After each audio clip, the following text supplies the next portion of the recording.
Over the past decade, Edward Gaines has released 7 solo albums and countless singles.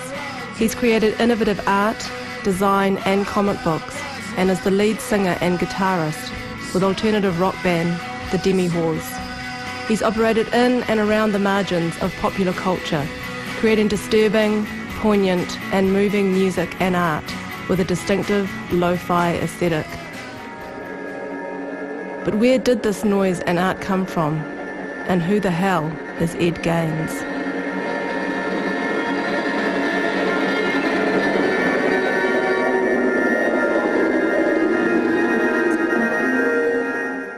I'm Krishna Pillai, and I met Ross about 7 years ago.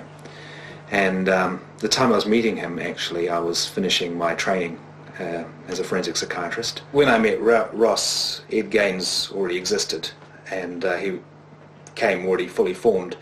And I think I was introduced to him first as Ed, actually, but slightly confused to have two sort of complete names. Ed usually came out when we were playing music.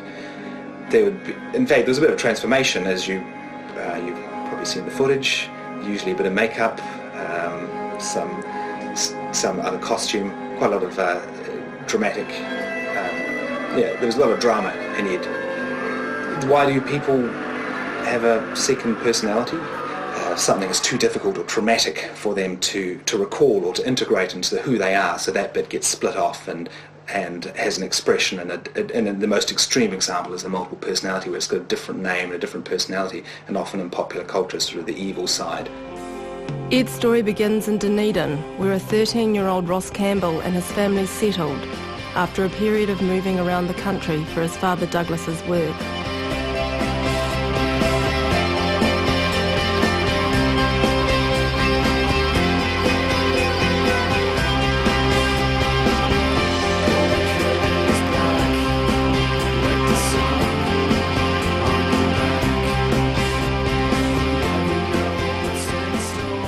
He was always fairly quiet and didn't,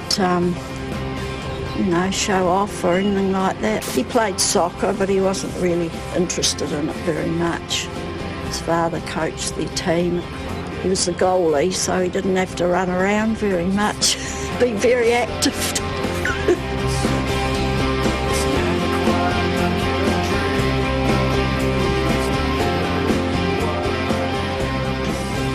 One time, Ross getting caught drawing these cartoons, man, of one particular teacher who was a father of a friend of ours, in these compromising positions, and he actually found the book.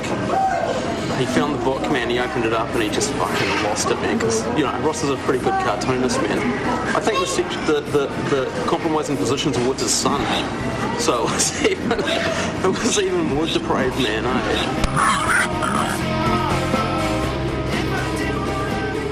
It all began back in the 90s. Roscoe had been doing these magazines like Gibberish, which were they would just turn up in shops, like Echo Records. You would find this thing just sort of sitting, or just outside university or wherever. It would just turn up in the oddest places, and I guess Roscoe probably just would wander around and just drop them off. And Glenn also did some comics as well. One of his is probably a bit of a later one, Gulp. Yeah, we just sort of drew fucked up pictures, man, and we're always into music, like some pretty dodgy stuff earlier on, man, like Billy Joel and Huey Lewis and the News, but we also liked lots of really fucked up sort of like country and rock and roll stuff, and just anything weird, man. We were living in Moscow, so anything weird we could get our hands on, we wanted to fuck with our heads and just do crazy shit, man, and just get out of there, We probably started drinking about that age as well, and we discovered the joys of marijuana.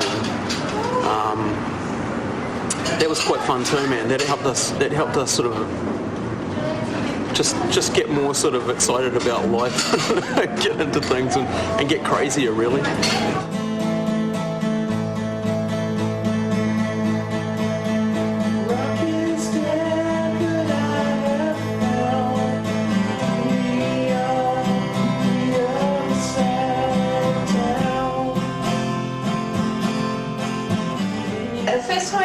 Ross, I was 15, and we lived in Dunedin, and I was just kind of starting to, get a bit crazy and learn guitar and generally be a teenage Dunedin riffraff.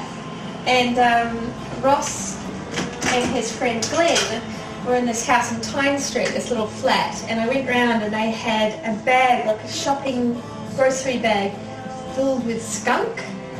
And I'd never ever taken any drugs before. I think she was wearing a school uniform actually, man. She'd kind of like pulled the nose up and was self-spotting, man, and she was off her face. He had one of those flats that always, every night, had been used for spotting. That was Dunedin, wasn't it? Dunedin at the end of the glory years in the early 90s, when all the good bands had sort of started to drift off and everyone was getting smashed.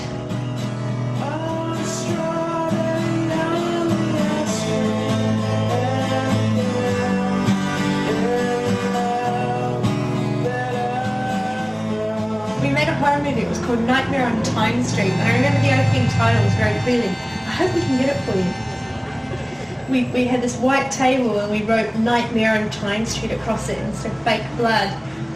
And then played this music in the background and dropped the flat black cap over the titles and faded in. And Ross played a psychopath, like serial killer who escaped from a mental institution. I can't remember what I played. Kylie Mitchell played a nurse, I think. Oh, he killed me. That's right, in the opening scene. I was brutally murdered.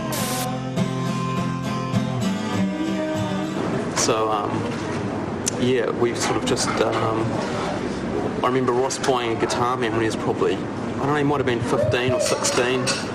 And we had his dad had a little Casio tone, I think Ross has still got it. And we used to just make up little fucked up songs, man, and, strange little songs and weird things. And, just to relieve the boredom, man,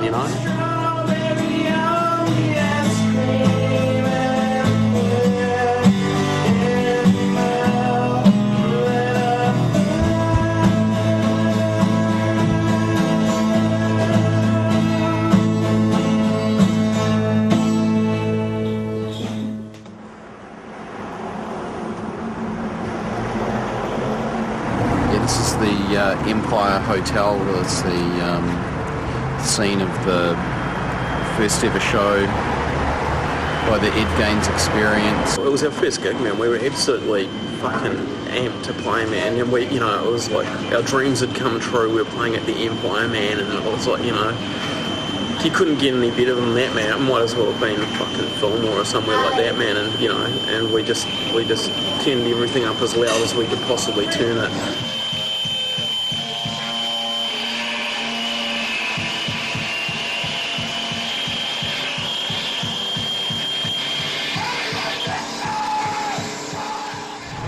I just remember finishing and thinking that we were the greatest rock and roll band on earth. It was kind of weird, man, because people either really, really fucking loved it, or they really just thought it was complete shit. And I remember the mixer just going, fuck, I don't even bother trying to mix that, man, because it was so fucking loud, I couldn't.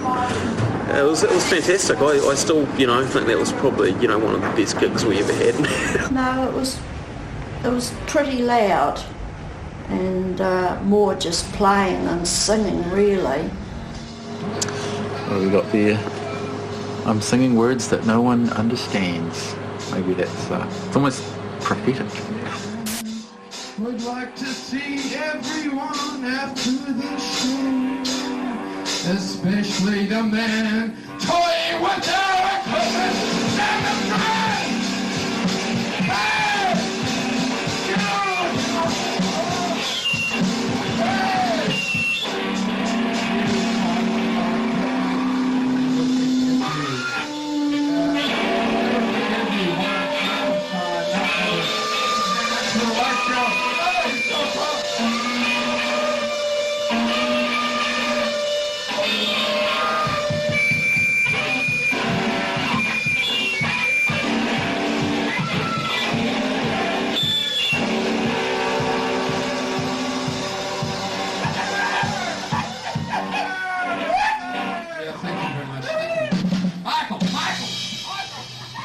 raffle tickets. Pick by Scott.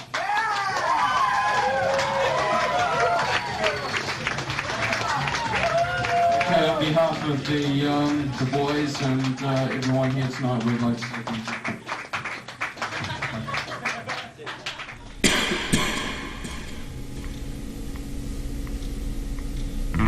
Ross's creative life was flourishing, but devastation lay just around the corner.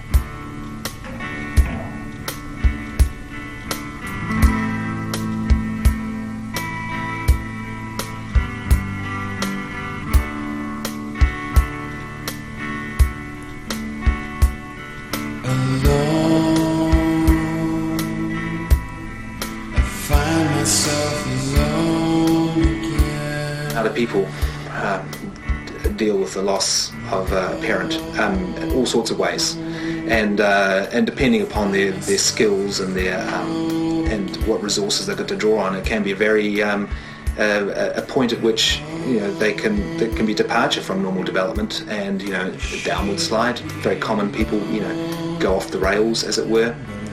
Very easy to do. Substance abuse, prolonged grief leading to depression or academic failure, or failure to sort of meet, especially at that age. You're right, very critical age. A lot of developmental tasks happening, people maturing, taking on adult roles, jobs, relationships, all that sort of thing. Interruption there could be significantly damaging. This one's about my dad, our dad.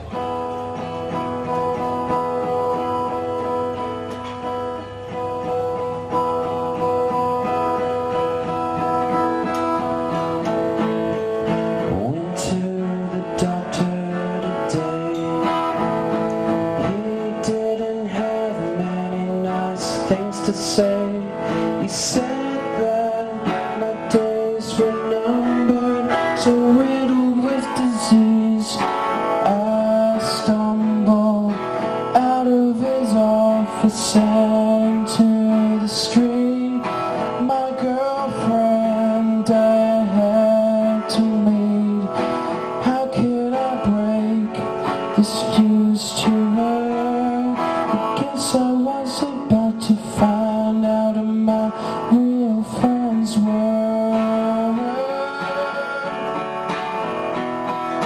Weeks soon passed by, I was struggling to open my eyes. This thing I had was not a bad dream, was finally real. It seemed all my life I took care of myself, but it's done me no good, so don't kid yourself.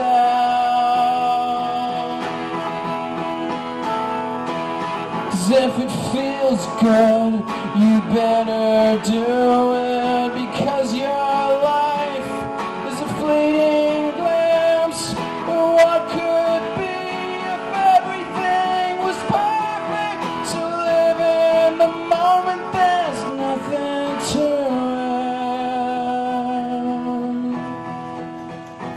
it. Skin and bone, here I lay on my deathbed, drugged and dazed. I held your hand so you wouldn't slip away, but you did. What a fucked up day. If we had known really what was wrong with his dad, well, we might have been able to cope with it better, but not knowing what the illness was, it was quite, quite hard. You'd have 10 medical students standing around them at the hospital type thing, trying to work out what was going on, but no one really could figure it out. Ross is a pretty quiet guy, man, so he sort of kept a lot of it to himself, and he was probably self-medicating a lot as well, and around about the same time my dad actually died, like it was so we kind of, it was just one of those crazy twists of fate where you get even more connected with your friends and through these really full-on experiences, man, and it was a pretty rough time for both of us, really, man. He died pretty much exactly a week before I left to go overseas, and it was the night of me and Richard's going away party that it happened. He passed away that night. So I went around to my sister's probably that morning about 7:30 in the morning, I think, and yeah, she just opened the door, and it was, you know, pretty obvious what had happened, that Dad had passed away that night, and yeah, we just went down to the hospital and saw him, and yeah, it was pretty bizarre. It was kind of like we'd sort of been waiting on it to happen, but you know, you sort of never actually think that it's going to happen, really. When it does, it's kind of like a bit of a shock. Don't be sad, I know you will.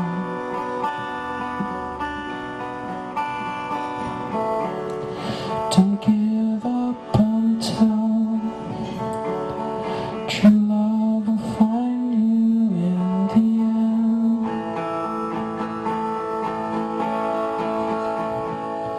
This is a promise with a catch. Only if it's looking, will it find you?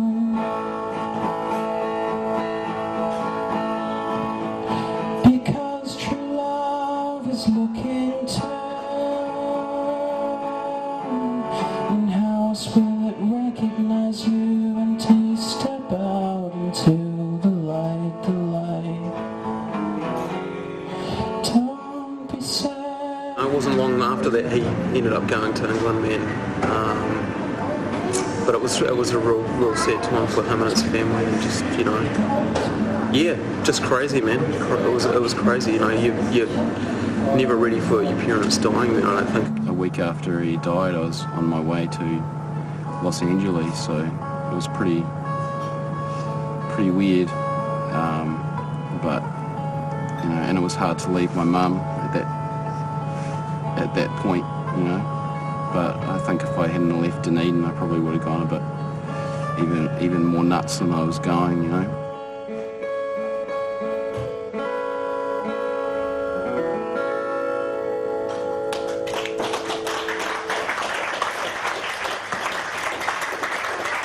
Thank you very much.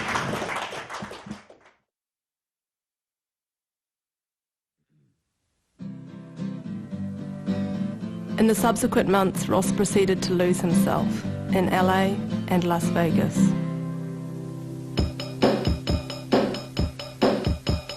Temperatures are rising and my clocks are ticking backwards. Dad, bolt the doors and throw out the neighbors. I am paranoid, a fucked up humanoid, and people's puzzled looks I can't help but avoid. I could jump off the side of the planet, but that still wouldn't help, cause I'm a shit magnet. I left New Zealand sort of wanting to, you know, probably escape everything. But I guess you find when you travel and stuff, you may be leaving like physical stuff behind, like, you know, you're leaving the geography of a place behind, but you're sort of not really leaving the actual stuff that you're dealing with behind necessarily. So I kind of went from being in, you know, Dunedin, you know, going and seeing Dad like in the hospital every day and stuff like that, to being in, you know, to being in Sunset Strip and you know, walking down Venice Beach and eating pizza and buying sunglasses and drinking lots of beer and strange bars with weird people. Ross goes great distances in his mind. You can probably see that in his work, his art. You know, he's always thinking. He has a very rich internal world, you know, populated with figures and well, as you can see in his artwork, and bright colours and powerful themes. Yeah, I mean, I don't know much about I'm not an expert on his period of life that he spent going away, but it does seem that he spent more of his time going away, like on an internal journey inside his own mind, actually quite oblivious to his surroundings a lot of the time, and really focused on processing what's going on up here through music, and focused on getting the necessities of what he needed to make a front room CD, and spending all his time getting the perfect perfect distorted trashy drum sound, or except of course in a completely disingenuous way, because that's the best drum sound he could probably get, but the perfect drum sound is what I'm trying to say, So that's, it does strike me he went a long way to do what he could have done in his own front room in Dunedin, but then he didn't, because his own front room in Dunedin wasn't available for that purpose for whatever reason. He had to go and find another bed sit.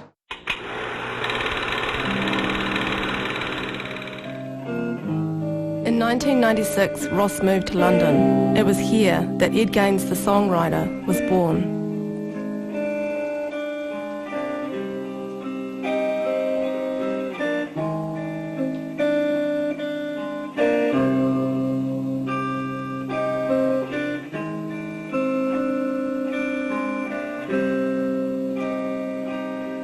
Would you feel better if I were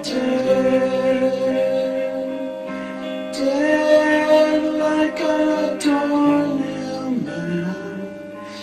Investigators found a virus on the internet, caught and pasted on. I heard you real bad, broken down and feeling sad. It was all my fault. Disappeared.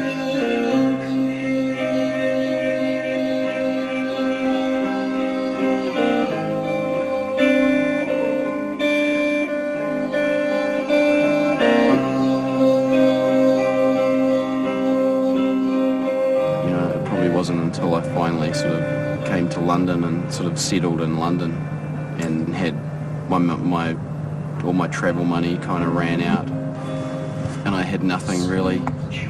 Well, I had a job. I was working in a movie theatre at that stage, so I'd go and sit in this movie theatre and show people to their seats with my torch and stuff, But other than that, I just had a lot of spare time, and I guess I just started writing songs, not necessarily about my dad, but sort of definitely about the experience of it, and the whole death thing. Only for a second, everything will be fine. I guess it was as soon as I actually started writing songs, that was probably the thing that was playing most on my mind, and definitely it just started, everything I wrote had some sort of, element of that in it.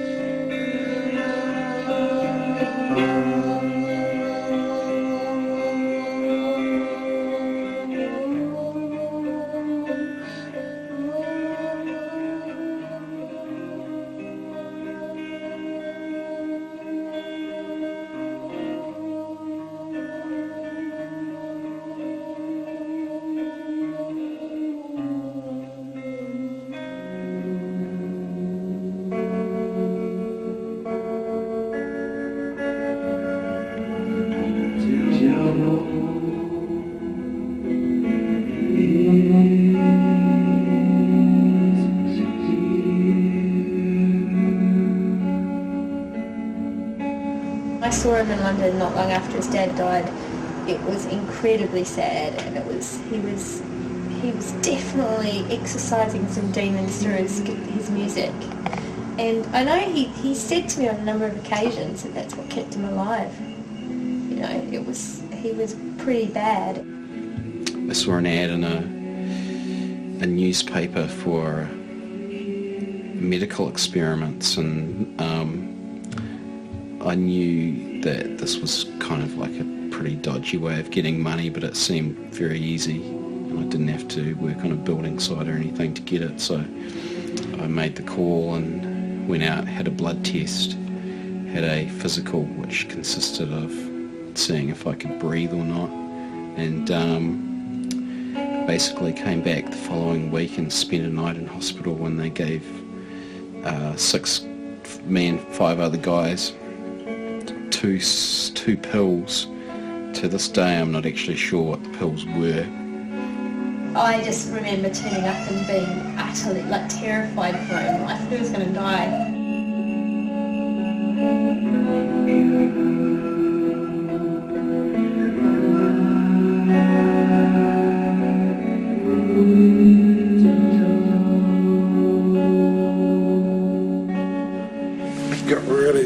Really skinny, and he'd just live off packets of biscuits and things like that. I feel in the end we used to just give him food because he just wasn't eating properly. It was terrible what he was doing, but yeah, he told me about the medical testing, and they were doing all sorts of weird things, giving blood and anything they could for money. So I basically left the hospital and went straight to this guy I know that was selling a 4-track, and basically bought that and came across a little music shop somewhere and bought a little Casio tone keyboard and some sort of full-on distortion pedal and a microphone, and all of a sudden I was kind of ready to go.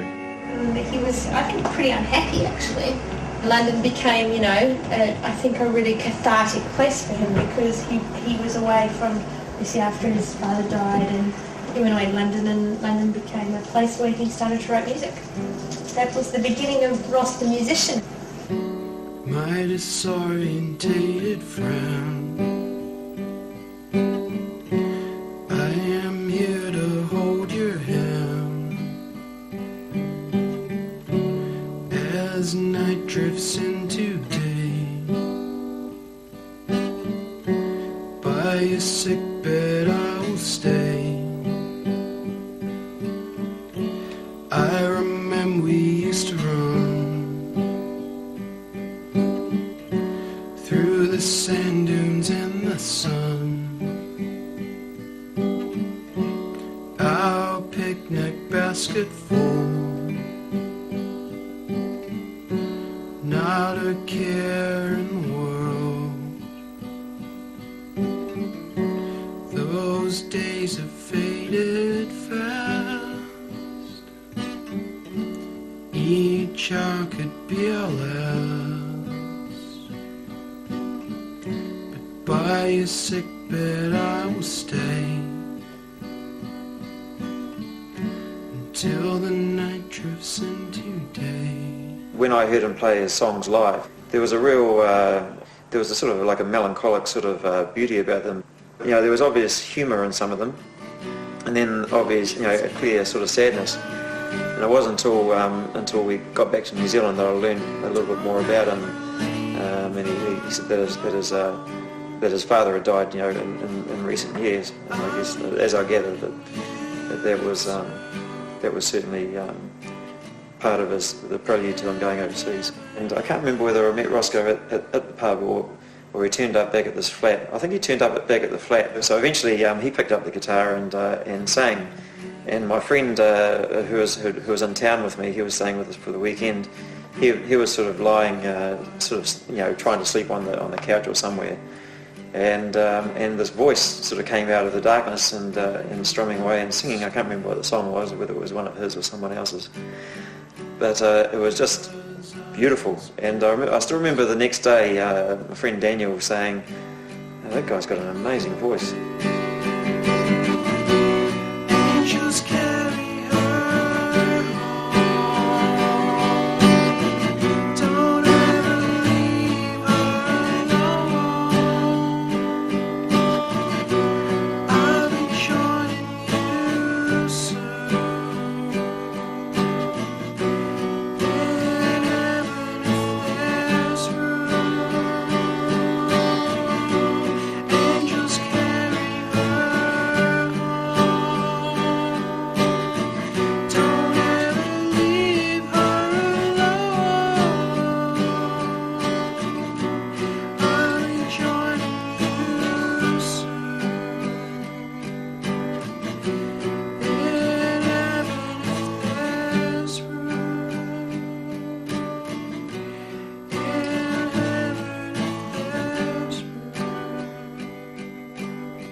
I'd been writing songs pretty much all day, every day.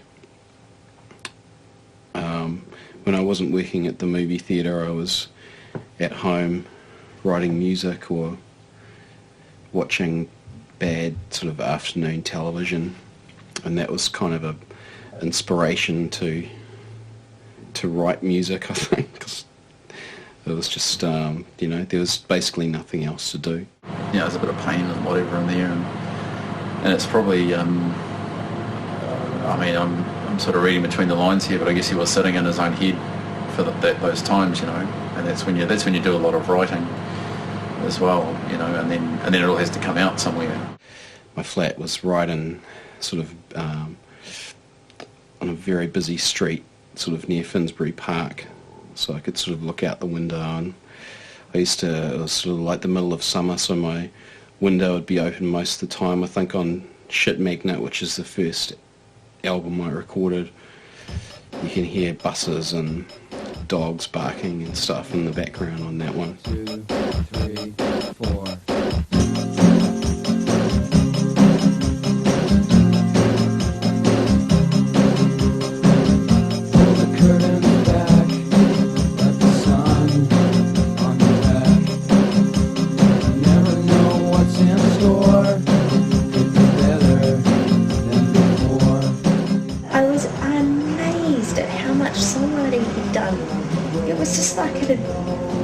Out of it. So, you know, I haven't seen that sort of intense level of songwriting from anyone. It was insane. It was just and amazing to see, and really, really close to him. You know, Ross doesn't fuck about with what he writes about, you know. And he just was prolific over there. He was always writing music, always. Yeah, we'd have a jam occasionally, you know, it was all fun, but he was pretty tied up.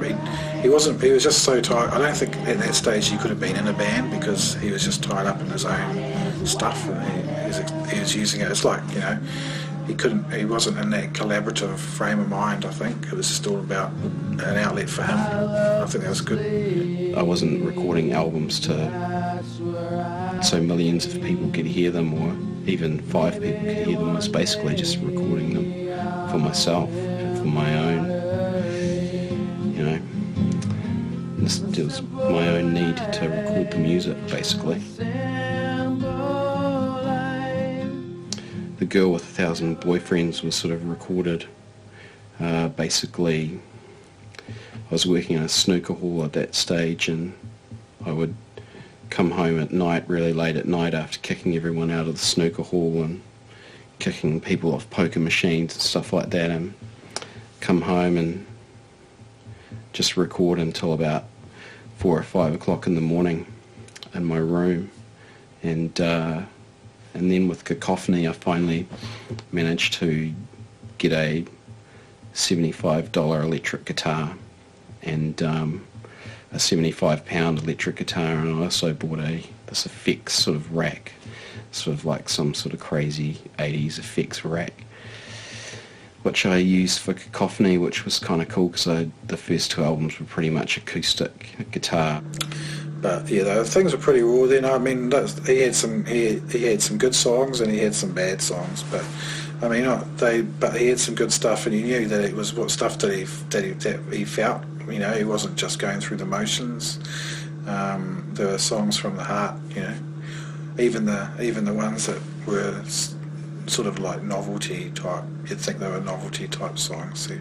He was still, you know, he still expressed himself when he was doing them. No one would be home, so I just wouldn't have a shower. I'd just switch on my 4-track and record some sort of insane noise for half an hour before anyone came home. So a lot of some of the recordings of Cacophony, I'm kind of covered in a couple of inches worth of dust while I'm recording. Basically, I think I just captured everything I wanted to capture on that album really well, and yeah, I can still listen to that one from the beginning to the finish and put myself right back in and the place that I recorded it.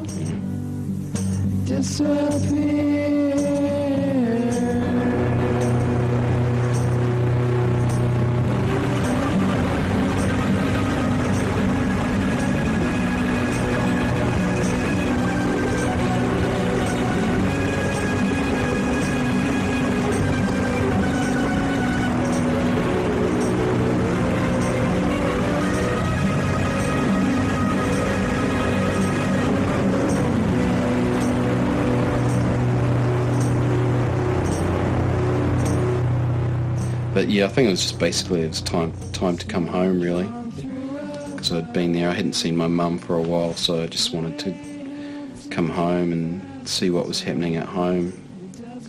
And it was weird leaving because I'd just sort of left and had every intention of coming back. So everyone I sort of said goodbye to, it wasn't really goodbye. It was kind of like I'll see you in a few months, but just never ended up getting back there, you know.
Ross and I had so many significant parts of our life together, and the next significant part was I came back from being in Aberdeen for some time, and I moved home, and it was the millennium, and I had a party at my house in Queenstown, and Ross came down, and that's where he met his wife. So he was on holiday when we met, and I was living in Auckland, and we sort of kept in touch, and we would phone and email each other, and he just never went back to London. And we were sort of together that year, I guess you could say, but it wasn't until he moved to Auckland and was living here that we sort of gave it a go as a proper couple, I guess you could say, yeah. I guess the reason I went from Dunedin to Auckland was probably because I'd met Nikki. He was very thoughtful, and there were lots of special things he did during that time. Like once he made me a Barbie doll, and I remember him saying, because I was working on the radio at the time, like a pop sort of radio station, and he made me a doll of myself, and I've still got it, and it was gorgeous. But when it arrived, I was like, oh, is this weird? Like, and I showed friends, and they were like, is that weird? And I was like, no, he's made that his little hobby that day, and he's made me that special Knickers doll, you know. And he used to do things like that, which were very, very revealing about his creative side, which, you know, he obviously is extremely creative, and that's kind of how I got to know him, yeah. I was kind of a bit lost when I first hit Auckland, you know, but I sort of made a lot of quick friends up here, you know, and including like Marcus and from the band and stuff, you know.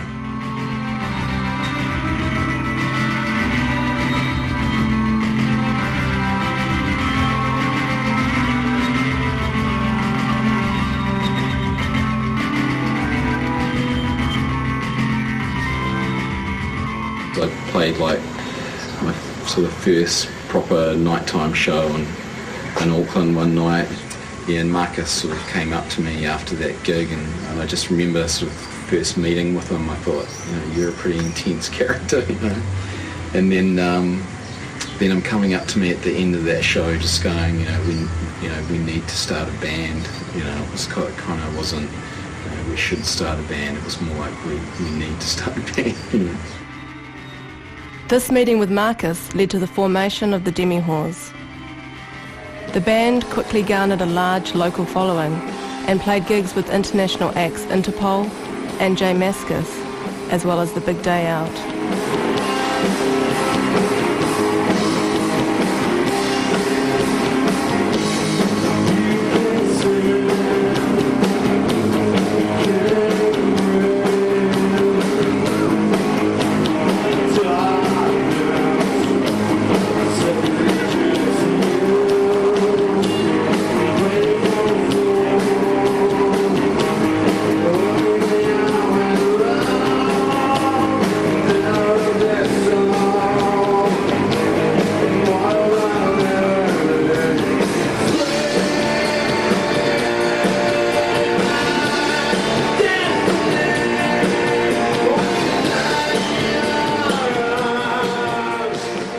Immediately, like, he had this huge back catalogue of Ed Gaines stuff, you know, and I don't even know if we managed to listen to any CDs. We just pulled out a few that we, you know, over the next few weeks and worked on them.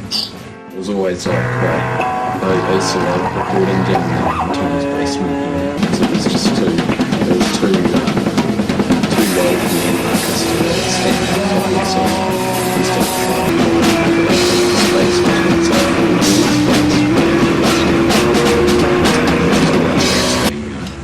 and there was always a lot of smoking going on down here, you know, which was cool for the recording process.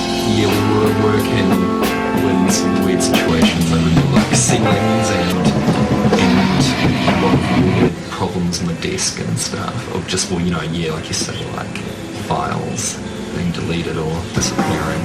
That'll be a trip. Eventually being deleted.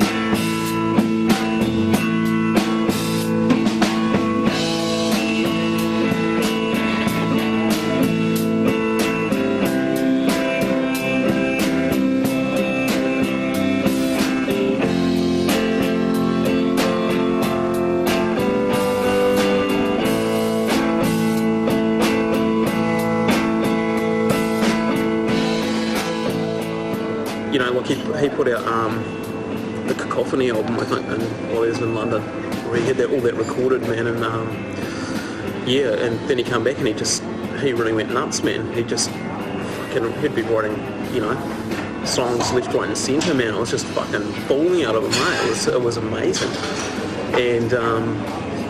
And brilliant songs, man, you know, like just really cool songs that were catchy and fucking cool. Well, my experience in the bands I've played in and stuff, you know, when you're recording, you know, you can come away and then listen to the first stuff you hear back, and you kind of can tell then if it's going to be shit or if it's got something magic and special that you think, you know, is going to work. And, you know, then some other places where it just, great band, everyone's really, really on it, but there's just something not right in that recording process or something that just makes everything sound wrong. But in this case, like, it was really good. After a period of 5 years and aborted recordings, the band released The Demi-Horse, Volume 1.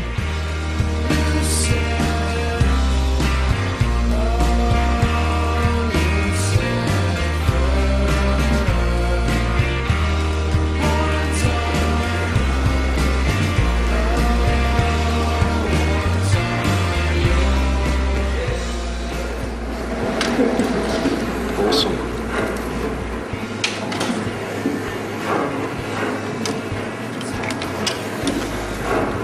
That's awesome, eh?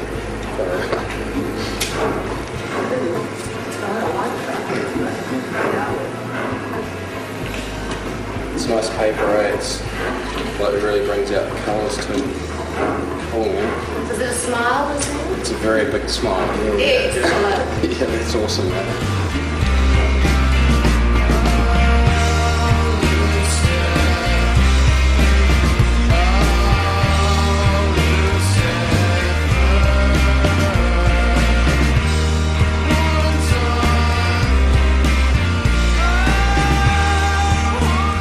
A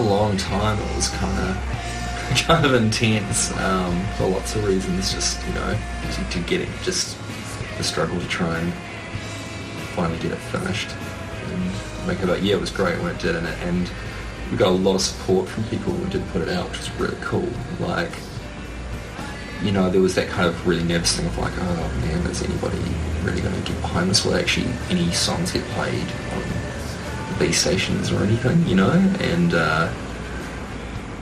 it was and fortunately, and it was cool. It was like they totally got playlisted, and it got did some like number ones on the top 10, and it got playlisted on the Rock, which is just funny and cool. But that's like a national station, so that's good. It means gets a lot of hits through the day. I think at the time it had a good rotation. And there it is. And you've been nominated for a couple of Beanie Awards this year.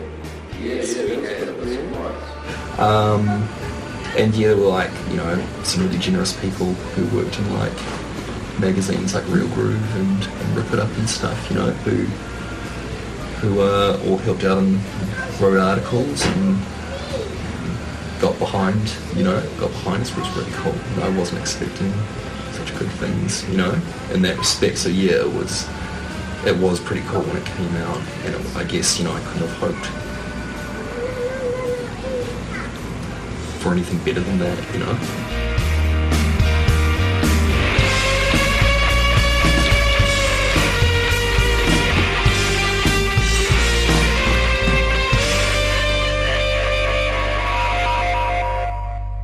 Through the Demi-Whores, Ed's music began to reach a wider audience, and on a personal front, happiness began to look possible. Well, I guess I did see quite up close him like falling in love and starting a family. It happened in my house, in my flat, probably in the bedroom next door to me. But yeah, I think he was always going to be a father. When people have children, they often relive their own childhoods with all the successes and failures and all the positive things and all the negative things. Family means a lot to him, full stop, and I guess maybe that's something which he's carried with him from the death of his father, is the importance of what family does mean and what it does mean to be connected and close to somebody and close to somebody who's constant.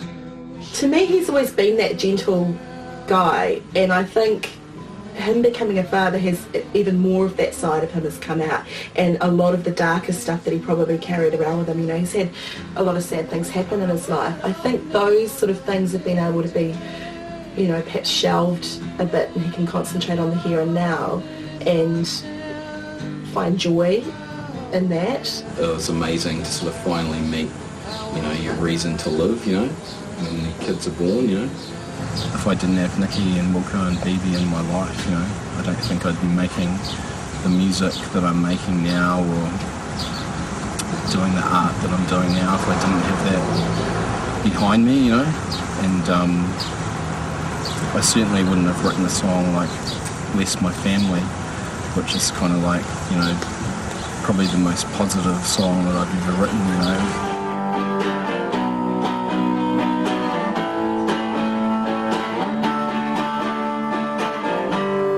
My mother, in front of her I now saw some rust. My brother, he never ever made it.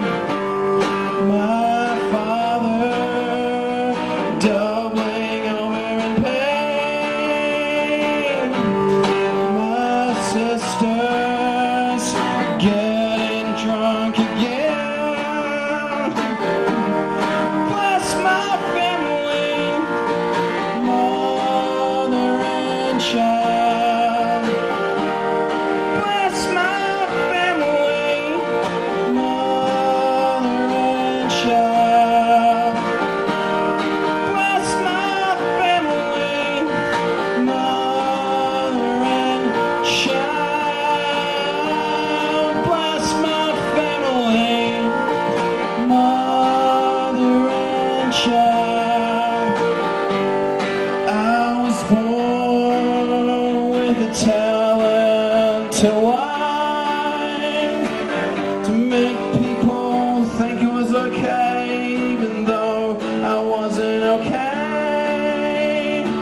now he's really happy, you know. He's really happy. It's great. And I definitely think that, you know, those things in life that completely shake you to the core end up becoming the things that make you spectacular. And that's what Ross has become.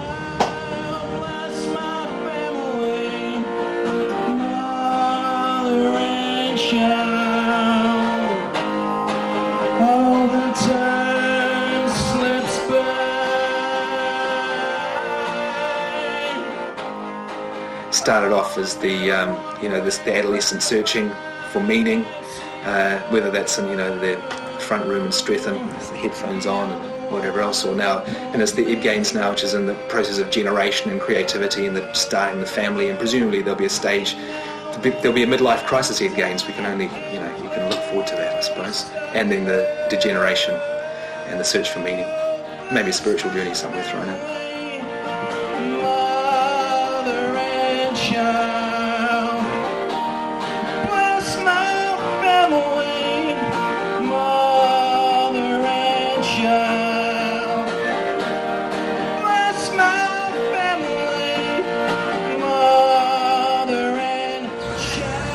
Sort of living off the darkness for a while, but you kind of can't live off that, it'll just sort of eat you alive eventually, and it probably was until I, had my family and everything, that's where the light came, I was sort of, I didn't find Jesus or anything, but I definitely found something that I was missing in my life,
Bye.